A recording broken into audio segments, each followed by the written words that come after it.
Good morning, students. Today I will cover the remaining part or few topics of chapter 2. In the last video, we have studied about Portuguese, European, Dutch, French, and the First Carnatic War. Today I will start from the Second Carnatic War. So, what is given? Second Carnatic War. It started in the year 1749 and ended in the year 1754. In the 1748, when rulers of both Carnatic and the Hyderabad died, Dupleix decided to intervene in the wars of succession that had started both in Carnatic and Hyderabad and set up puppet rulers in these two states who would serve in the interests of the French. तो क्या हुआ कि जो ruler थे कार्नेटिक के और हैदराबाद के, वो दोनों क्या थे, मर चुके थे। तो जो डुप्लेक्स था, जो किंग था, उसने क्या सोचा, ये जो डुप्लेक्स था ये कौन था, फ्रेंच का गवर्नर था। तो क्या था, इसने क्या सोचा कि जो दोनों जगह के ऊपर क्या है, इसने जो पपेट रूलर थे इन दोनों स्टेट्स के ऊपर इसने अपॉइंट कर दिए, जो क्या थे, जो इनके जो इंटरेस्ट थे फ्रेंच के, उनको वो सर्व करेंगे। Naturally, the British too had their ambitions and would not allow the French to get an upper hand. तो वो क्या था, जो ब्रिटिशर्स थे वो बहुत ही एम्बिशियस थे, ठीक है, उन्होंने अलाउ नहीं किया कि जो फ्रेंच क्या है भी अपना यहाँ पर जो इस एरिया के अंदर अपना दबदबा रख पाएँ, upper hand. They also wanted to set up their puppet rulers in the state. जो ब्रिटिशर्स थे वो कहते थे कि यहाँ पर जो रूलर हैं वो हमारे हों। Under the able leadership of Robert Clive, a young clerk in the British East India Company, the British managed to defeat the French finally and made Muhammad Ali the Nawab of the Carnatic their nominee. तो क्या हुआ, जो leadership थी किसकी थी, Robert Clive की थी। तो इसने क्या किया, जो एक यंग क्लर्क था ब्रिटिश ईस्ट इंडिया कंपनी के अंदर, तो ब्रिटिशर ने क्या किया, जो फ्रेंच थे उनको फाइनली हरा दिया और क्या किया, मोहम्मद अली को नवाब बना दिया, कहाँ का, कर्नाटक का। इसके रिजल्ट्स क्या हुए, the French government accepted defeat, उसने मान लिया कि हाँ हम हार गए हैं, and signed a peace treaty, और क्या है, एक ट्रीटी को साइन कर लिया, एक समझौता किया। क्या किया, they also accepted the British demand that Dupleix must be sent back to France. तो उसने क्या है, एक्सेप्ट कर लिया कि उसके अंदर जो ब्रिटिशर ने क्या लिखा था, ब्रिटिशर की क्या डिमांड थी कि जो डुप्लेक्स है इसको क्या है, वापस फ्रांस भेज दो। This was a big blow to the future of the French company in the India. तो ये क्या था, बिग ब्लो था, बहुत ही मतलब अच्छी बात नहीं थी फ्रेंच कंपनी के लिए इंडिया के अंदर, कि जो डुप्लेक्स क्या था वो बहुत ही अच्छा गवर्नर था और उसको ही वापस फ्रांस भेज देना, तो ये क्या था, जो फ्रेंच कंपनी के लिए अच्छा नहीं था। The second Carnatic war boosted the prestige of the British and the led to the establishment of the British control over the Carnatic. तो इसने क्या किया, जो उनकी सक्सेस थी, इससे क्या है, ब्रिटिशर की जो सक्सेस थी वो उनका जो प्रेस्टाइज था वो क्या हो गया, बूस्ट हो गया, मतलब बढ़ गया, और उसने क्या है, ब्रिटिश कंट्रोल हो गया कर्नाटक के ऊपर सेकेंड वॉर के बाद। नेक्स्ट है थर्ड कार्नेटिक वॉर, 1757 से ये स्टार्ट हुआ, 1763 के अंदर ये खत्म हुआ। तो ये क्या था, the temporary peace between the British and the French companies ended in India when another war broke out between them. तो क्या है, जो पीस थी ब्रिटिशर और फ्रेंच के बीच में ये खत्म होगी, कब खत्म होगी, जब इनके बीच में क्या हुआ, दोबारा वॉर स्टार्ट हो गया। At the very beginning of this war, the English managed to get control over Bengal after the victory in the Battle of Plassey 1757. तो स्टार्टिंग के अंदर क्या हुआ, जो इंग्लिश थे इन्होंने क्या किया, बंगाल को अपने अंडर ले लिया, क्योंकि इनकी जो बैटल ऑफ प्लासी हुआ था उनके अंदर ये जीत गए थे जो ब्रिटिशर्स थे। Now the British could use the rich resources of Bengal to overpower the French. तो अब उन्होंने क्या किया, बंगाल को हासिल कर लिया था, और जो बंगाल के जितने भी रिसोर्सेज थे वो क्या थे, अब फ्रेंच के जो अगेंस्ट वो क्या थे, इन रिसोर्सेज को यूज़ कर सकते थे। The French on the other hand were handicapped due to the constant shortage of funds. तो क्या है, फ्रेंच के जो पास ऑलरेडी जो शॉर्टेज ऑफ फंड, उनके पास पैसा कम होता गया धीरे धीरे, तो वो क्या थे, ऑलरेडी हैंडीकैप हो चुके थे। Finally, the French were defeated in the 1760. The war in India ended with the end of war in Europe in 1763. तो जो फ्रेंच क्या थे, वो हार चुकी थी 1760 के अंदर, लेकिन ये वॉर, थर्ड कार्नेटिक वॉर, कब खत्म हुआ, जब ये वॉर यूरोप के अंदर भी खत्म हुआ इन द ईयर 1763 के अंदर। नेक्स्ट हम पढ़ेंगे तो इस वॉर के रिजल्ट्स क्या थे। The third Carnatic war shattered French dreams of building their empire in India. तो थर्ड कार्नेटिक वॉर ने क्या किया, जो फ्रेंच के ड्रीम्स थे कि हम कुछ एम्पायर अपना बनाएंगे इंडिया के अंदर, उसको टोटली ब्रेक कर दिया था। उनके जो ड्रीम्स थे वो टोटली टूट चुके थे। Pondicherry and the other French settlements were returned to the French, but they could not build forts or station troops in their territories. क्या थे जो उनकी सेटलमेंट थी पौंडीचेरी के अंदर, जहाँ कहीं और उनकी जो सेटलमेंट थी वो उनको वापस तो मिल गई थी, लेकिन वो वहाँ पे अपना कोई किला स्टेशन नहीं बना सकते थे। जो फौज का स्टेशन होता है वो इन एरियाज़ के अंदर नहीं बना सकते थे। They could serve only as a centre of trade and had to live in India under the protection of the British. उनको क्या अलाउ था कि हाँ, तुम इन सेंटर से अपना व्यापार कर सकते हो, तुम यहाँ पे रह सकते हो, और इसके अलावा तुम कुछ नहीं कर सकते। The English now established their political influence over Carnatic. तो जो कार्नेटिक था उसके ऊपर अब क्या था, पूरी जो कंट्रोल था वो किनका था, ब्रिटिशर्स का था। Freed of all European rivals, they could now get set for the task of conquering India। तो क्या है, freed of all the European rival. तो जो उनके जो ब्रिटिशर्स के, अब कौन बच गया था, उनका यूरोपियन कॉम्पिटिटर बच गए थे, तो उन्होंने क्या किया था, वो get set for the task of conquering India. तो वो क्या थे, अब इंडिया को जीतने के लिए कुछ ना कुछ कर सकते थे। Reasons for the success of the British naval supremacy. तो इसके अंदर क्या लिखा है, due to their supremacy over the seas the British ensured an uninterrupted supply of arms and resources from England. तो क्या है, फुली कंट्रोल किनका था सीज के ऊपर, जो समुद्री यात्रा करते थे वो ब्रिटिशर्स के कंट्रोल के अंदर थी। अब उनके क्या था, अनइंटरप्टेड मतलब उनको कोई भी रोकने वाला, परेशान करने वाला कोई नहीं था। तो इंग्लैंड से क्या थे, आर्म्स की, रिसोर्सेज की अच्छी तरह से फुली सप्लाई होती थी। Moreover their supplies landed directly at the naval base at Mumbai.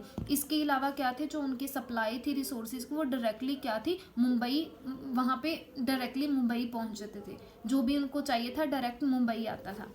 उसके बाद है financially stability. The British company was financially much stronger than the French. तो ब्रिटिशर क्या थे, फाइनेंशियली इनके पास ज़्यादा पैसा था as compare to the French company.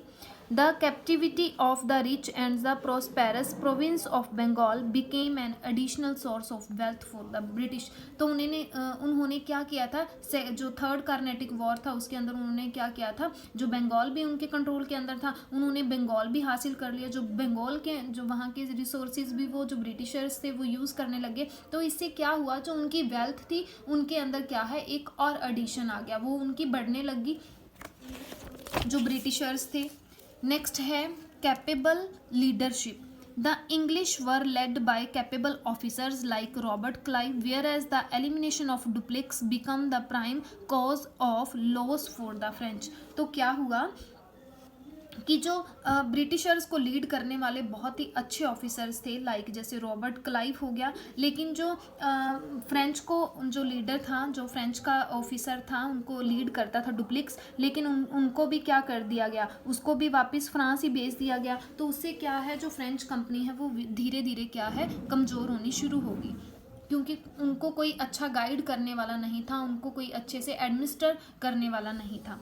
Freedom from government control and interference. तो क्या लिखा है, the English east India company had a trade monopoly and functioned independently. तो उनका जो मेन क्या था, वो ट्रेड करती थी और फंक्शन अपना इंडिपेंडेंट, किसी के कंट्रोल के अंदर नहीं थी।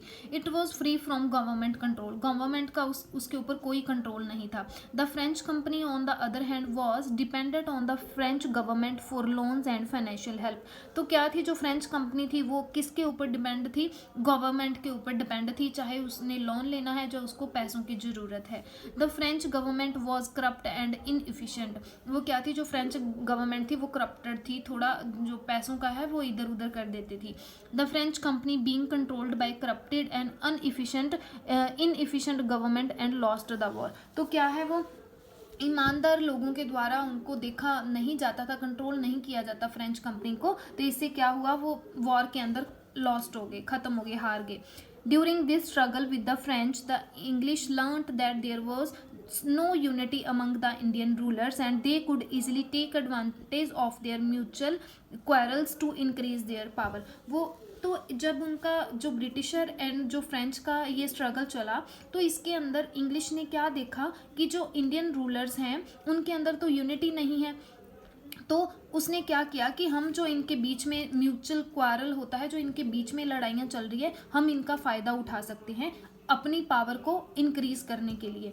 So with the help of rich resources of India, the English east India company started planning of conquering India. तो उनके पास क्या थे, ब्रिटिशर्स के पास काफ़ी रिसोर्सेज थे, इंडिया के काफ़ी एरिया के ऊपर इनका कंट्रोल था, तो उन्होंने सोचा कि अब हम क्या करेंगे, ऐसी प्लानिंग करेंगे कि हम इंडिया को जीत लें, इंडिया को कॉन्कर कर लें। तो आगे क्या है, द कंक्वेस्ट ऑफ बंगाल।